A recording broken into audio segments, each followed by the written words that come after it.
जितने भी छात्र बिहार बोर्ड से 2021 में क्लास 10th और क्लास 12 की बोर्ड परीक्षा देने जा रहे हैं, तो सभी छात्र इस वीडियो को अंत तक जरूर देखें। यह वीडियो सिर्फ आपके हित के लिए तैयार किया गया और आपके आवाज को इस वीडियो के माध्यम से बुलंद किया जा रहा है कि पता नहीं क्या हो गया है। 2021 में जो भी छात्र बोर्ड परीक्षा देने जा रहे हैं उनके साथ बिहार बोर्ड की क्या दुश्मनी है कि आपके साथ बिहार बोर्ड इतना ज्यादा भेदभाव और दुर्व्यवहार कर रहा है। और अंत समय में कुछ एक्सपर्ट जो आपको राय दे रहे हैं कि बिहार बोर्ड आपके हित को ध्यान में रखते हुए 100 ऑब्जेक्टिव क्वेश्चन कर दिया है। ये भी कितना बड़ा जुमलाबाजी है और इससे आपको कितना ज्यादा सिर्फ नुकसान ही नुकसान है। इन सब बात को जवाब आपको इस वीडियो में मिल जाएगा। ध्यान से एक एक बात समझिएगा क्योंकि ये वीडियो सिर्फ आपके हित के लिए तैयार किया गया है। आज के इस वीडियो में हमारे इन दोनों महाशय से कुछ मांग है कि अभी तक यदि आप सिलेबस कम नहीं किए हैं तो आगे सिलेबस कम न करें। 100 ऑब्जेक्टिव प्रश्न तो भूल कर भी न करें और एग्जाम पैटर्न में अभी कोई बदलाव नहीं किया जाए। आप दोनों महाशय को कुछ छात्र हित का इतना ही ध्यान है, कुछ करना है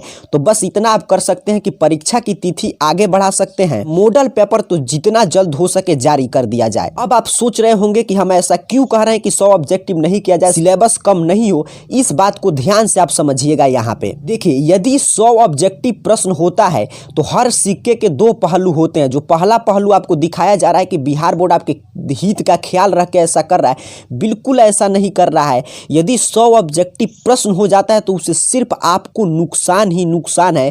क्योंकि सोचिए, पहले 50 ऑब्जेक्टिव प्रश्न रहता था और आपका जो प्रश्न पत्र का साइज था वो 28 से 30 पेज का होता था। आप सोचिए 28 से 30 पेज का प्रश्न पत्र है और उस 28 पेज में सबसे ज्यादा जो पेज में जगह छेका है वो है आपका ऑब्जेक्टिव प्रश्न। सब्जेक्टिव प्रश्न तो 1 से 2 पेज में आ जाते हैं। अब सोचिए जरा कि 100 ऑब्जेक्टिव जब प्रश्न होगा, 28 से 30 पेज वाला जो प्रश्न पत्र होगा वो अब आपका क्वेश्चन पेपर बदल जाएगा 50 से 60 पृष्ठ में। अब सोचिए कि पहले आपको 28 से 30 पेज के प्रश्न पत्र को पढ़कर सॉल्व करने के लिए 3 घंटा 15 मिनट समय मिलता था। कुछ विषय में तो 2 घंटा 45 मिनट समय मिलता है। आपको 50 से 60 पृष्ठ के प्रश्न पत्र को सॉल्व करने के लिए अगर उतना ही समय मिलेगा, पता चलेगा ऑब्जेक्टिव ही सॉल्व करते रह जाइएगा कि 100 में से कितना छोड़े, कौन बनाए। हो सकता है आप इसमें आगे पढ़ते जाइएगा कि चलिए कि इससे भी आसान आगे मिल जाए, इससे भी आसान आगे मिल जाए और इसी में आपका सारा समय बीत जाएगा। सच्चाई यही है। ये आपके लिए बिल्कुल घाटे का सौदा अगर ये ऐसा होता है। और सबसे जरूरी कि 100 ऑब्जेक्टिव प्रश्न आप बनाने का पहले प्रयास ही कहाँ किए कि 100 में से कैसे आप 50 को लिखिएगा। ना उसके लिए कोई Bihar board official model paper जारी किया है और ना ही प्राइवेट किसी पब्लिकेशन का मॉडल पेपर में 100 ऑब्जेक्टिव प्रश्न दिया गया है। तो ये जो एक्सपर्ट आपको राय दे रहे हैं ये बिल्कुल गलत बात है। अगर हाँ ऐसा बिहार बोर्ड को करना है तो ठीक है, करे 100 ऑब्जेक्टिव प्रश्न, बट हमको समय भी ज्यादा मिलना चाहिए। 60 ऑब्जेक्टिव प्रश्न में से हमको 50 का जवाब देना था तभी 3 घंटा 15 मिनट। अब 100 में से हमको छांटना है भैया, हम कौन 50 बनाए, तभी हमको 3 घंटा 15 मिनट मिलेगा। इसमें तो आप ऑब्जेक्टिव में ही आपका सारा समय बीत जाएगा। 50 से 60 पृष्ठ की आप एक पुस्तक बैठ के पढ़े जा रहे हैं 3 घंटा 15 मिनट में। अगर ऐसा होता है तो इससे फायदा तभी होगा जब उसके लिए आपको समय ज्यादा 3 घंटा 15 मिनट से बढ़ना चाहिए। जिस विषय में आपको 2 घंटा 45 मिनट मिलता है उससे भी आधा घंटा कम से कम बढ़ना चाहिए। ये दूसरी बात, अब सोच रहे होंगे हम क्यों कह रहे हैं कि अब सिलेबस कम नहीं हो, क्योंकि अब जानते हैं फरवरी में आपकी परीक्षा है। 1 मंथ आपके पास समय है, सिर्फ जनवरी तक तो कम किया नहीं। अगर अब नया सिलेबस कम कर दे तो पूरा जनवरी आपका बीत जाएगा नया सिलेबस खोजने में, ढूंढने में, को समझने में। और नया सिलेबस का मतलब होगा कि कुछ सिलेबस के पार्ट हटा दिए जाएंगे और कुछ नया पार्ट जोड़ लिया जाएगा। हटाया जाएगा, हो सकता है उसी का आप तैयारी अच्छा से कर लिए हो। नया जो जोड़ा जाएगा उसका तैयारी बचे हुए समय में आप कैसे करेंगे। तो हमारा यही डिमांड है, सिलेबस अगर कम नहीं हुआ है तो नहीं कम हो, क्योंकि अभी से सिलेबस भी कम होगा तो भी आपके लिए सिर्फ हानिकारक ही सिद्ध होगा। अब बात करते हैं कि इसका सॉल्यूशन क्या है। तो देखिए, सिलेबस भी ठीक है। अगर बिहार बोर्ड ऐसे तो किसी दृष्टिकोण से दिखाई नहीं दे रहा है कि सिलेबस और के लिए मॉडल पेपर जारी होने वाला है। आप देखिए कि बिहार बोर्ड से बड़े बड़े board, CBSE board, ICSE board, तमाम बोर्ड परीक्षा को बाद में लेकर चले गए हैं। बहुत लेट से इस साल परीक्षा होगा। इतना पहले सैंपल पेपर जारी कर दिए, हर एक अपडेट अपने छात्र को दे रहे हैं ऑफिशियली। और बिहार बोर्ड को ही देखिए कि हर साल आपका स्कूल, कॉलेज, कोचिंग इंस्टीट्यूट सभी खुला रहता था। तब बिहार बोर्ड बहुत पहले नवंबर में ही आपका मॉडल पेपर जारी कर देता था। और इस साल सभी इतना ज्यादा हर्म की स्थिति है, तमाम जगह पर फेक न्यूज भरा पड़ा हुआ है बिहार बोर्ड को लेकर। और कुछ एक्सपर्ट अंत समय में आपको सलाह दे रहे हैं कि 100 ऑब्जेक्टिव प्रश्न आने वाला है। इस समय में बिहार बोर्ड ना ही आपका सिलेबस कम कर रहा है, ना ही आपका एग्जाम का डेट आगे बढ़ाया और ना ही मॉडल पेपर जारी किया। कम से कम मॉडल पेपर जारी करने में क्या जाता था, मॉडल पेपर जारी कर देता तो स्टूडेंट को फेक न्यूज है उन सबसे तो पर्दा हट जाता। सब किसी को मालूम हो जाता कि हाँ इतना ऑब्जेक्टिव सब्जेक्टिव आएगा, इतना सिलेबस सिलेबस हटा है, इतना नहीं है, इस रूप में हमारा एग्जाम पैटर्न रहेगा। अब जो मैं बात बोलने जा रहा हूँ इसको बड़ा ध्यान से आप समझिएगा। इस समय से आपको दो ही मांग होनी चाहिए। पहला मांग कि यदि परीक्षा फरवरी में होता है ठीक है हो, लेकिन उसके लिए आपका शर्त अब जरूरी हो गया। आपका क्या शर्त होना चाहिए?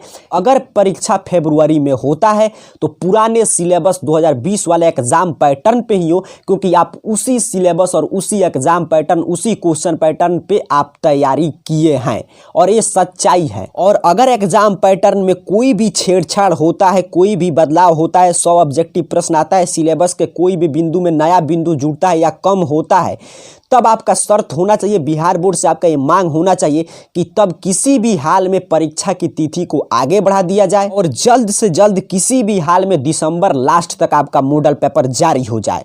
क्योंकि सोचिए, जेई नीट जैसे बड़े बड़े परीक्षाएं जिनसे देश के भविष्य के इंजीनियर डॉक्टर बनते हैं, वो भी छात्रों को राहत देने, बट आपका बिहार बोर्ड पता नहीं, जो कि शुरू से ही यदि आप बिहार बोर्ड से पढ़े तो कोई आपको अच्छा स्टूडेंट नहीं समझता है। सबको इसी दृष्टिकोण से देखते हैं कि बिहार बोर्ड अच्छा, बिहार बोर्ड जो इसमें ऐसे टॉपर बने थे, वही बिहार बोर्ड जहाँ से लोग ऐसे फर्स्ट डिवीजन ला लेते हैं, वहां से इसको पता नहीं किस चीज की हड़बड़ी है, इतनी बेचैनी है कि हित के लिए कोई भी काम नहीं कर रहा है। बट परीक्षा होगा, जल्दी जल्दी होगा, एक ही बात जपे जा रहा है कि फरवरी में परीक्षा होगा, फरवरी में परीक्षा होगा। हर साल मॉडल पेपर जारी करते था, ये साल वो भी समाप्त कर दिया। अब आप सोच रहे होंगे कि ऐसा भेदभाव आपके साथ क्यों कर रहा है बिहार बोर्ड? तो इसका सिंपल सा जवाब है कि जो भी हम लोग बिहार बोर्ड के स्टूडेंट होते हैं, हम लोग इसी लायक होते हैं, क्योंकि अगर मैं कुछ बात यहाँ पे बोल रहा हूं तो तमाम छात्र क्या बोलेंगे, अच्छा एक कुछ स्टूडेंट की समस्या, हम तो अपना सिलेबस पढ़ लिए हैं, दुआन बनने लगते हैं कि हमारे तो गांव में कोचिंग चल रहा था, हमको कोई दिक्कत नहीं, हम गेस गाइड से साफ रट कर तैयार कर लिए हैं। जो नहीं तैयार किया है वो समझे अपना। यही हम लोगों की सबसे बड़ी कमजोरी है और सब बोर्ड के स्टूडेंट में यही एकता है कि अगर कोई स्टूडेंट के साथ दुर्व्यवहार या कोई भी गलत फैसला वो बोर्ड करता है तो और सब बोर्ड के स्टूडेंट साफ एकजुट होकर उसके विरुद्ध में आवाज उठाते हैं। इसीलिए वो बोर्ड पहले ही सतर्क रहकर हर स्टूडेंट के हर एक हित का ख्याल रखकर, देखिए सब बोर्ड कितना अच्छा काम कर रहा है। और बिहार बोर्ड हम लोग के स्टूडेंट समझता नहीं है, वो हमें समझ रहा है गधा, और गधा के समान हम लोग को ट्रीट किया जा रहा है कि जो मर्जी वो आपके पीठ पे बोझ लाद दिया जा रहा है। और पहले जो गधा को चारा डाला जाता था, अब वो भी बिहार बोर्ड नहीं डाल रहा है। सोचिए कि 2020 में कोई ऐसा नहीं था, कोई ऐसा विद्यार्थियों में संदेह मात्र नहीं था, तब भी बिहार बोर्ड नवंबर में आपका मॉडल पेपर जारी कर दिया है। अब इस साल वो भी आपसे छीन लिया गया। इसका एकमात्र कारण आप हैं, क्योंकि आप इतना दिनों से लगातार बिहार बोर्ड का अत्याचार सहते हुए आ रहे हैं और उसके विरुद्ध में कुछ नहीं बोल रहे हैं कि मेरे साथ नहीं हो रहा है, जिनके साथ हो रहा है वही बोलें। और ये मैं वीडियो इसलिए अपलोड किया हूं क्योंकि तमाम छात्रों को, जो भी हमारे YouTube चैनल पर जुड़े हैं, जो व्हाट्सएप ग्रुप में, उन सभी छात्रों की समस्या है, जिन छात्रों से हम जुड़े हैं ऑनलाइन क्लास के, छात्रों के दर्द सुनते सुनते, समस्या सुनते सुनते हमसे नहीं रहा गया, इसलिए मैंने ये वीडियो बनाया। और ऐसे वीडियो सभी जो भी चैनल से आप जुड़े हैं उन सभी को आपके आवाज को बुलंद करने के लिए बनाना चाहिए और आपके मांग को जरूर आगे बढ़ाना चाहिए। यदि जिन भी टीचर या चैनल से आप जुड़े वो अगर आपके हित का थोड़ा सा भी ख्याल रखते हैं तो उनको ऐसा जरूर करना चाहिए। चलिए, अब मूल समस्या है कि क्या सर हम करें कि हमारी परीक्षा की तिथि आगे बढ़ जाए, मॉडल पेपर भी जारी हो जाए, या फरवरी में ही एग्जाम हो तो किस पैटर्न पे होगा उसको बिहार बोर्ड जल्दी से हमको बता दे, ताकि शेष जनवरी में हम अपने आप को उस हिसाब से ढाल कर परीक्षा देने जाएं। यदि आप हमारे जो भी मैंने इस वीडियो में बात बताया हूं उस बात से यदि आप सहमत हैं तो नीचे कमेंट बॉक्स में बताइएगा। मैं आपको विश्वास दिला रहा हूं कि एक दिन का यदि आप मात्र 30 मिनट है ना, आधा घंटा खर्च कर दीजिएगा और जो उपाय बताया जाएगा वैसा आप बस 30 मिनट कर देते हैं तो देखिएगा कितना जल्दी बिहार बोर्ड पे दबाव होगा और हो सकता है आपका एग्जाम का डेट आगे बढ़ जाए, हो सकता है आपका जल्दी से जल्दी मॉडल पेपर जारी हो जाए। या इतना नहीं होगा तो बिहार बोर्ड जरूर क्लियर कर देगा कि क्या है सच्चाई, कैसे ऑब्जेक्टिव सब्जेक्टिव, ये जो भ्रम में संदेह में आप घूम रहे हैं, ये सभी डाउट क्लियर हो जाएगा। नीचे बेझिझक होकर कमेंट जरूर कीजिएगा और इस वीडियो को ज्यादा से ज्यादा सभी छात्रों तक जरूर फैलाइएगा, ताकि हमें भी आगे प्रेरणा मिलेगा और हम आपके इस बोर्ड परीक्षा की समस्या को समाधान करने में आगे भी आपके साथ कुछ और सहयोग करके, और हो सकता है जितना हमसे उतना करके आपके लिए कम से कम इतना तो नहीं तो मॉडल पेपर भी जारी करवा सके। तो कमेंट में अपना इच्छा जरूर बता दीजिएगा, क्योंकि आप ही को परीक्षा देना है, मुझे नहीं। आपका रिजल्ट आएगा आगे, उसी रिजल्ट पे आप जानते हैं कि बहुत सारे एग्जाम जो क्लास 10th और क्लास 12 के रिजल्ट देखते हैं कि 70% है कि नहीं, 80% है कि नहीं, तो आगे आपके जिंदगी के साथ खिलवाड़ होगा। इसलिए आपकी क्या राय है, वैसे ही आगे हम कोई भी कदम उठाएंगे उसके बारे में नीचे कमेंट बॉक्स में जरूर बता दीजिएगा। आप सभी को बहुत बहुत धन्यवाद।